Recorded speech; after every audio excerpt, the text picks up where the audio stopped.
The rain tapped against the stained glass windows like distant drums of war, and the torches lining the royal corridor flickered as if sensing something had gone terribly wrong. Midnight cloaked the palace in silence, but inside the royal chamber it was chaos. Prince Elian stood barefoot on the cold marble floor, his breath ragged, his eyes wide with disbelief. His ceremonial robes hung loosely on him now, like a costume he was never meant to wear. He clutched the edge of the bed, knuckles white, staring at the place where just moments ago she had been. The wedding gown lay crumpled on the sheets, as if she had stepped out of it like a serpent shedding its skin. Its ivory fabric was damp with tears or rain, he couldn't tell. A single silver slipper rested by the foot of the bed, untouched. But what chilled his blood the most was the trail of white rose petals, now wilted and darkened, leading from the bed to the open window. Guards flooded the chamber, armor clanking, weapons drawn. "Search the grounds," Elian barked, his voice cracking under the weight of panic. "She was just here. She can't be far." But the wind outside howled with an eerie calm, and below the window, nothing. No footprints in the garden soil, no snapped branches, no torn fabric caught on the thorned hedges. It was as if she had been carried away by the very night itself. "Check the towers, the servant quarters, the river," he shouted, pushing past the guards, chest heaving. But in his heart, he already knew. She wasn't anywhere in this world. His bride, his Leora, had vanished into thin air, and yet no screams had been heard. No doors had been opened. No one had seen her leave. One moment she was in his arms, whispering, "We made it," and the next, nothing. "How can someone disappear into thin air?" Elian whispered, his voice barely audible as he clutched the window's edge, eyes scanning the endless night. Unless she was never real? The camera pulls back. The wind carries a single rose petal into the darkness, and the question lingers in the heavy silence. Who was she really? And why did she vanish the moment she became queen? Prince Elian was born beneath the gilded ceiling, swaddled in silk, and bathed in sunlight filtered through golden drapes. From the moment he first opened his eyes, the kingdom decided who he would be: heir to the throne, bearer of tradition, embodiment of duty. But no one ever asked him what he wanted. And even if they had, Elian wouldn't have known how to answer. Not at first. The palace was vast yet suffocating. Behind every smile was a scheme, every banquet masked a bargain. Elian's father, King Aldrich, ruled with an iron will and a colder heart.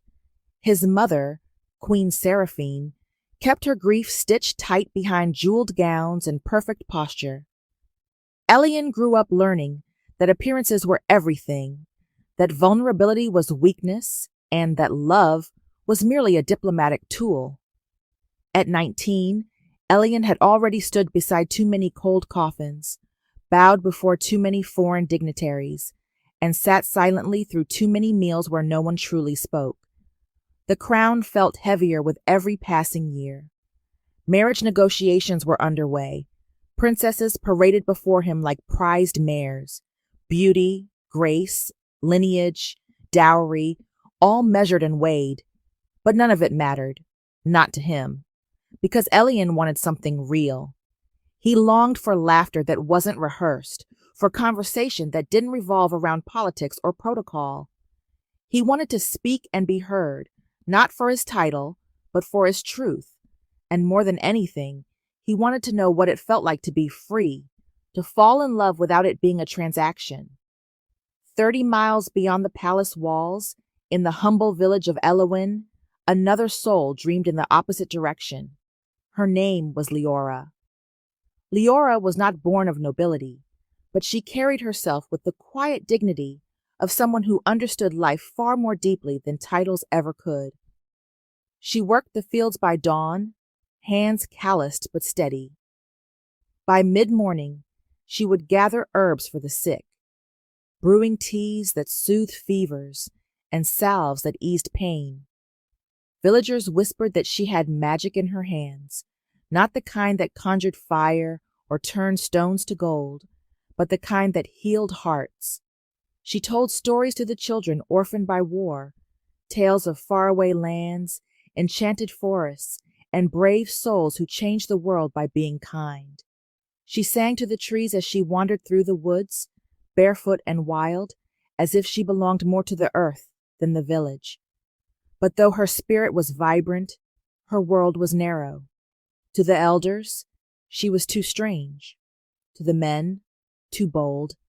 And to the women, too free. Leora dared to dream of a world where your name meant less than your heart, where love wasn't earned through coins or contracts, but through connection. Two souls, worlds apart, one caged by privilege, the other by poverty, both aching for something more. And fate, cruel and wondrous as it often is, was already threading their paths together. But dreams come at a price, and when destiny reaches across such a wide divide, something, or someone, must always be lost. The walls of the palace seemed to close in tighter with each passing day. Elian sat stiffly at the edge of the long, carved oak table in the council chamber, his hands clenched beneath his cloak. Across from him, King Aldrich gestured toward a map of foreign territories, his voice sharp with calculation. "The Princess of Viralen," he said. "Her father controls the northern ports. Marry her, and the kingdom secures vital trade routes." Elian nodded, hollow. He had heard the speech before, only the names and borders changed. "And if I say no?" he asked quietly, not raising his eyes. The king's voice dropped to a low threat. "Then you say no to peace, no to prosperity, no to the throne." Duty, always duty. The word rang in his ears like chains. There was no room for want, no time for hope, not in the world carved by kings. And yet, something inside him stirred, a whisper that told him life could be more than treaties and titles, a yearning for a moment ungoverned by law or legacy. He didn't know what he was looking for, only that he had to find it before the last piece of himself disappeared behind the crown. He began slipping away from the palace in secret, disguised in a traveler's cloak, riding far into the woods where the world softened and the air felt like freedom. He would ride with no destination, just the desire to breathe where no one called him Your Highness. Meanwhile, in the village of Alawen, Leora walked a different kind of prison. Her days were filled with work, but her mind wandered, dreaming of lands beyond the hills, of people who saw beyond bloodlines and gave their hearts freely. Yet the villagers whispered when she passed. "Witch," some muttered. "Forest-born," others said, watching the way the birds seemed to follow her, how her garden bloomed when others wilted. The children loved her, but the adults feared what they couldn't explain. Her kindness was called cunning, her wisdom, defiance. Still, Leora kept to herself, wandering the forest paths, humming melodies older than memory, healing what she could, and hoping, though she'd long stopped saying it aloud, that one day someone might see her not as strange, but as whole. It was near the river, under the dappled light of an afternoon sun, that their paths finally crossed. Elian had dismounted to rest, drawn by the sound of laughter. He crept through the trees and saw her, barefoot in the grass, surrounded by children, spinning stories as they clung to her words like warmth in winter. Her voice was soft but strong, and when she sang, even the river seemed to hush. He didn't speak, didn't dare, but then she looked up, their eyes met, and in that instant, something shifted. A strange wordless recognition passed between them, like two pieces of the same puzzle finding home. Leora tilted her head slightly. "You're not from here," she said, not unkindly. Elian hesitated. Just passing through, he lied. She smiled faintly. Aren't we all? He didn't give his name. She didn't press. And though the meeting was brief, it lingered like the fading scent of wildflowers on a breeze. Two souls, misplaced in their worlds, drawn by something neither could name yet. But secrets, no matter how gently kept, have a weight. And the truth always finds its way to the surface, eventually. It began with stolen hours, fragments of time carved from the fabric of two very different lives. Elian would slip from the palace before dawn, heart pounding with anticipation, and Leora would wait by the riverside, her fingers twining wildflowers into her hair as the mist curled around her ankles like a silent promise. Their meetings were quiet, tender things. They spoke not as prince and peasant, but as two weary souls aching to be understood. He told her of courtly masks and poisoned smiles, of the cold ache that came from never being loved for who he was beneath the title. She told him of a village that both needed and feared her, of lonely nights whispering dreams to the stars because no one else would listen. They asked each other questions no one had dared to ask them before. What did you dream of as a child? What scares you most when the world goes silent? What does freedom taste like? It was not the kind of love that burned fast and bright. It was a slow, smoldering ember that warmed them from the inside out. It didn't need grand declarations. It lived in quiet glances, in shared silences, in the way they saw each other fully and still stayed. And then, one rain-kissed evening beneath a canopy of trees, Elian told her the truth. I'm not just a traveler, he said, voice unsteady. I'm Prince Elian, heir to the throne of Andereth. Leora stared at him, the truth settling between them like fog. She didn't move, didn't speak, but her eyes said she'd already known. Deep down, something in her had always known. I should go, she whispered, stepping back. No, Elian pleaded. You can't. Elian, your world is not mine. I cannot be queen. Why not? Because there are things about me you don't know. Things I've hidden, even from myself. But he wouldn't hear it. He gripped her hands, eyes burning with certainty. Whatever it is, we face it together. I choose you. Not for what you can offer the crown, but for what you've given me. A reason to believe again. Word of the prince's secret love spread like wildfire. Whispers turned to outrage. The king was livid. She is a peasant, King Aldrich roared, the walls of the throne room shaking with fury. She will not sit beside you. She will not defile this bloodline. Elian, for the first time in his life, stood tall against his father. Then I will not sit on your throne. I would rather walk away from it all than live without her. The kingdom was stunned.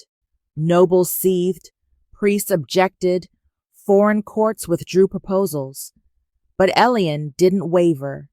He married Leora in a small, defiant ceremony under the ancient willow tree where they first kissed.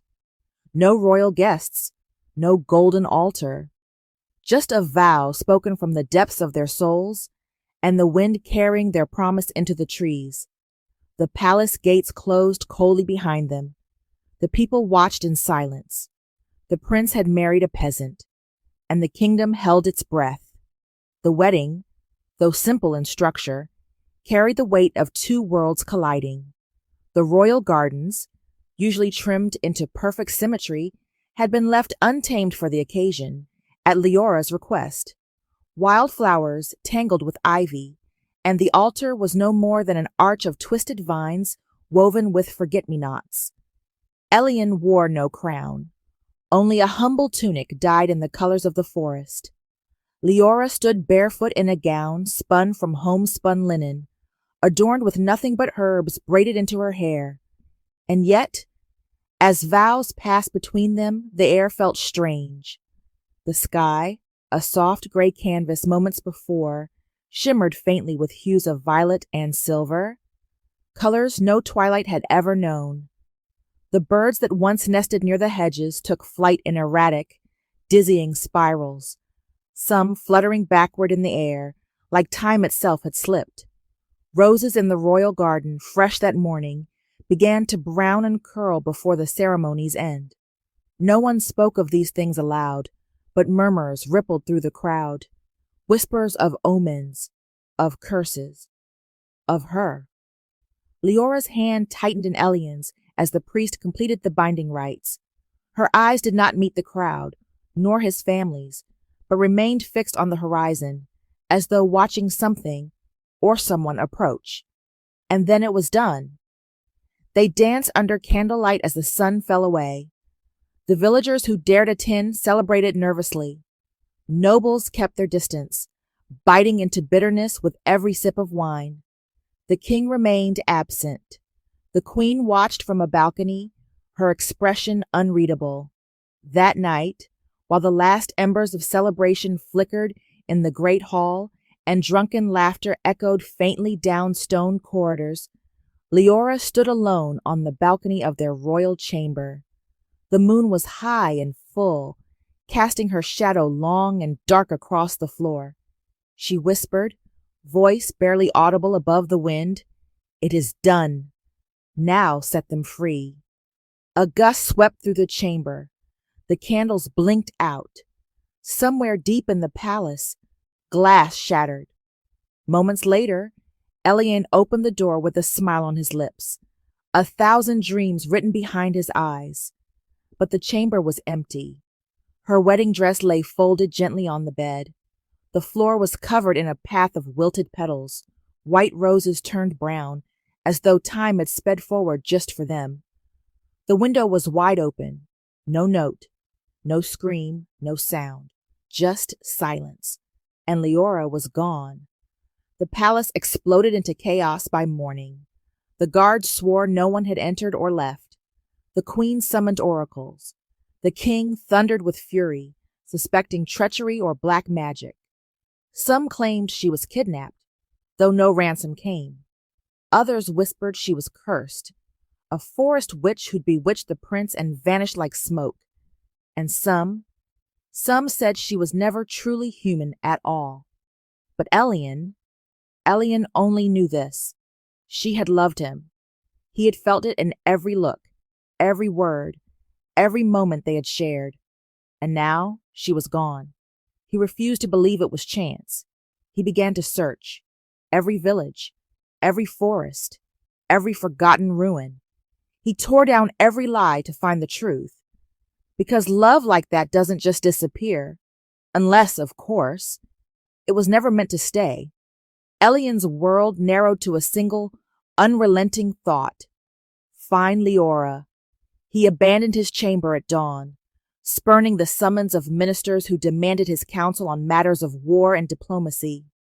Their letters went unanswered. The throne room stood empty, and the kingdom murmured in dismay. Clad in leather and cloak, he rode through choking forests where every shadow seemed to whisper her name. He climbed jagged peaks where snowbound winds tested the limits of his endurance. He crossed deserts whose shifting sands erased all traces, except the memory of her smile. In every village he paused, interrogating those who claimed to have seen a barefoot girl at dawn, healing a fevered child, or gathering moonlit herbs. Some spoke in hushed reverence. She was the daughter of the forgotten forest, they would say, born of roots and mist, destined to disappear when her work was done. Others hissed warnings. She is a witch. She cast her spell on the prince and slipped back into the trees.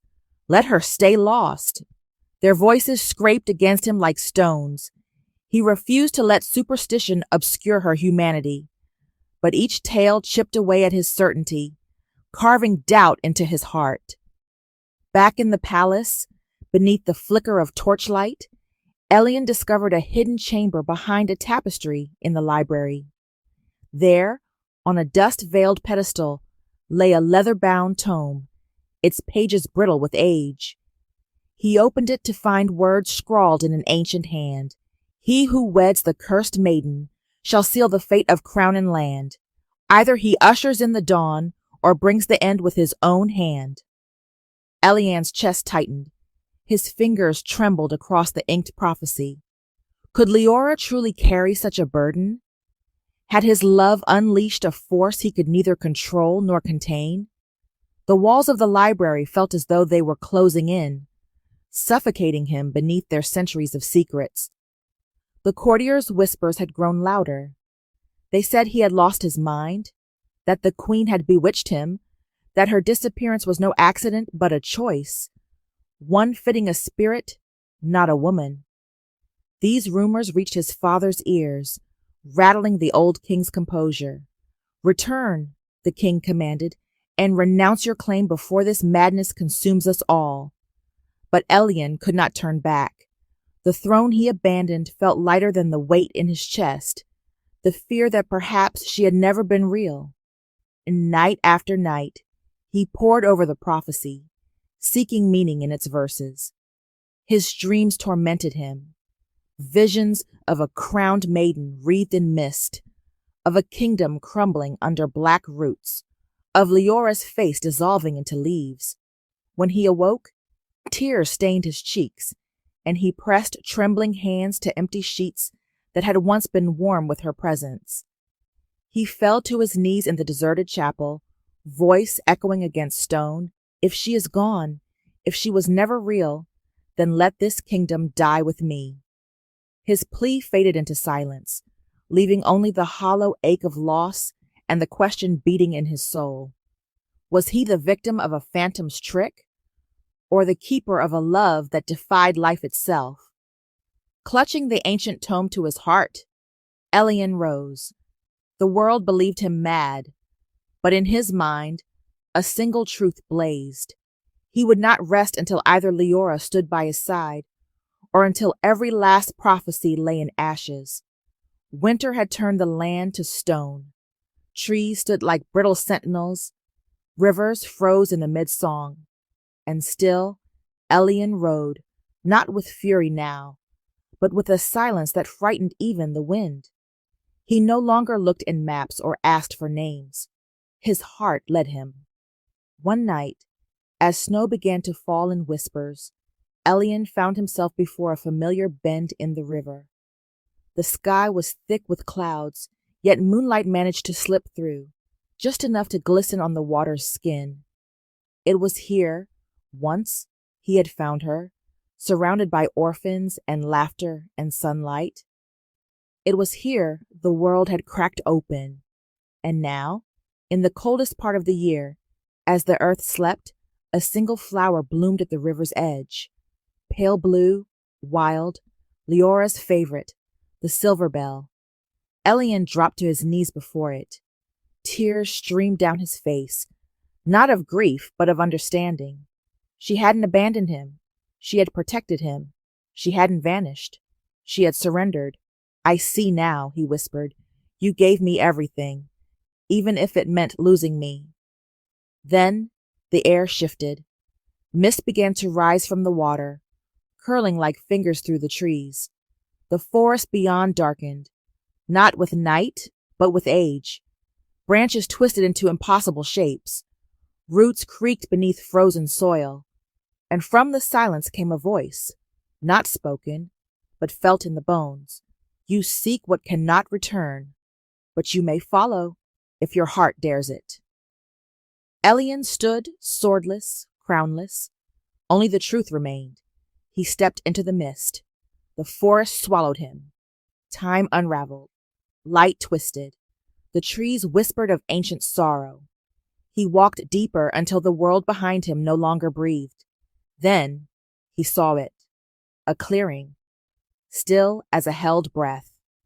And in its center, a figure cloaked in shadow and leaves. Neither man nor beast, a guardian of old magic. It spoke without mouth or motion. She was born of this place, bound by a curse older than kings. When she loved you, she broke its rules. She returned so others could be free. Elian's heart thudded. Can I bring her back? He asked. No. The voice echoed like stone on stone. Not unless you offer what she did. To stay. Forever. To give up the world you knew. And if I leave, you will forget her. You will heal. You will reign. The forest stilled. Then, without hesitation, Elian stepped forward. The mist rose, thicker, warmer, like arms. He had made his choice, and the forest welcomed him home. The deeper Elian walked into the forgotten woods, the less he felt the weight of his body. The forest pulsed with ancient life, roots that remembered, leaves that listened. The air shimmered with memories. Then, the silence cracked. A circle of trees rose before him like pillars in a temple, their branches arching above to form a living dome. At the center, time had stilled. There she was, Leora, lying in a bed of wildflowers that should not bloom in winter, surrounded by faint, glowing forms, spirits of the forest, neither hostile nor kind, but watching. She hadn't aged. Her skin held the same golden tone of sunlit fields.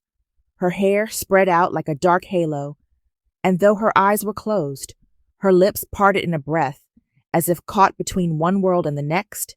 Elian stepped forward. Leora, he whispered, voice breaking. Her eyes fluttered open. A breath. A heartbeat. You found me, she said. Not in shock, not in wonder, but in knowing. He fell to his knees beside her, tears spilling as he took her hand. Warm. Real. I would have walked 1,000 lives to reach you. She touched his face gently. You were never meant to come. I didn't care. The spirits began to stir. Their light flared, confused, threatened. The forest quaked with rising power.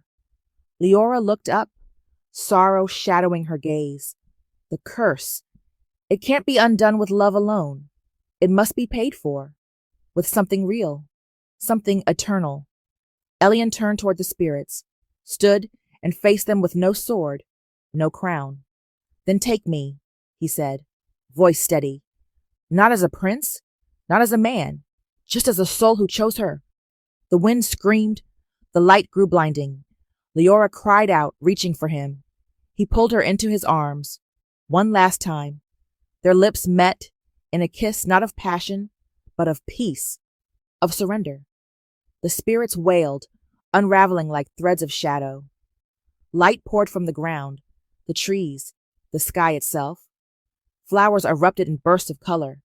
Snow melted into warm rain. The forest, once forgotten, breathed again. And when it calmed, the clearing was still. Leora stood alone. The spirits were gone. The curse had lifted. In her hand, where his fingers had been, lay his ring. Gold, simple, worn by time, still warm. She held it to her chest. Tears streamed down her cheeks, not of grief, but of peace.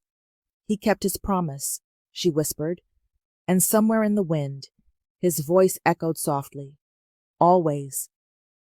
They say the forest is no longer silent, that where once it devoured wanderers in mist and madness, now it sings with birdsong, glows with wildflowers, and whispers a name in the breeze, Elian. And at its heart, beneath trees older than kingdoms, walks a woman with eyes like twilight and hands that heal with a touch, Leora. She does not call herself queen, though many do. She does not wear a crown, though the light dances on her brow like one. She walks among the sick, the poor, the forgotten, carrying baskets of herbs and words woven with warmth. She teaches children how to read, to plant, to hope. She tells stories, not of kings and battles, but of kindness, sacrifice, and a prince who chose love over legacy. The children of the kingdom grow up hearing the tale, not as a myth, but as truth passed from one grateful heart to another. If you go to the river and sing her name, the children whisper, the wind might answer, and you'll hear his song. Some say the royal gardens bloom brighter now. Others say the palace echoes with strange warmth, as if the walls themselves remembered a better time. The old king, once iron-hearted, could not hold his throne in the tide of what followed.